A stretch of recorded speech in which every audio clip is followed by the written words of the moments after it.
As mulleres maiores do meu país aprendín a cantar nas vellas galegas, que foi case o mellor que me ensinaron. Non foi o mellor porque ensinaronme algo aínda mellor. Unha vella galega cando te quere botar da casa non é maleducada, nin queda mal contigo, nin nada. Di, bueno, verá que ir recollendo que esta xente quererá ir dormir. Así que nós imos ir recollendo que vos quereredes ir dormir e vamos botar a última. En principio sí, e para todas as gaiteiras, gaiteiros, cantareiras, cantareiros, bailadores, bailadoras, para todas as persoas que fan música tradicional, de aquí ou de outros sitios, que escoitan música tradicional e que respetan as músicas de creación colectiva. Esta canción que é unha homenaxe ás músicas de raíz, unha homenaxe ás músicas de creación colectiva.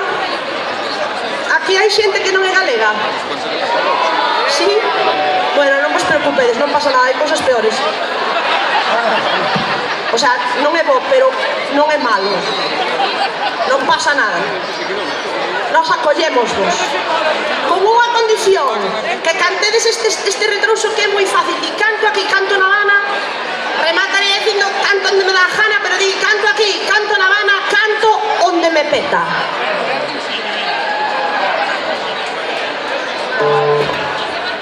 La mano negra. Canto aquí, canto na Habana.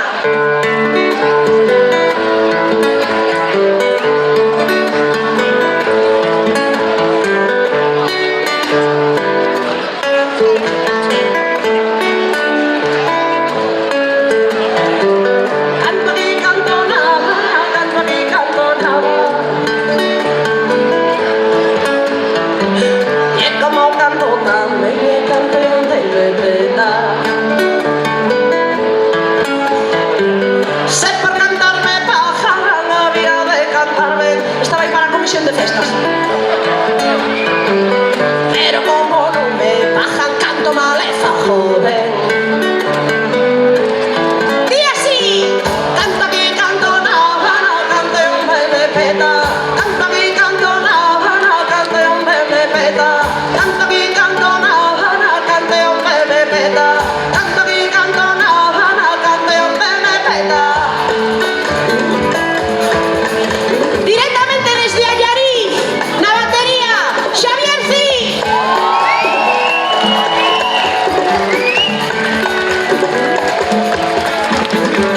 E agora que me puxeron esta guitarra na man, agora que me puxeron esta guitarra na man, se me peta na cabeza, canto aquí a mañá.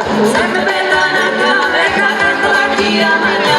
E hei de cantar aquí en baixo e me sentir arriba. Hei de cantar aquí en baixo e me sentir arriba. E dixa miña nai, e esa é miña filla.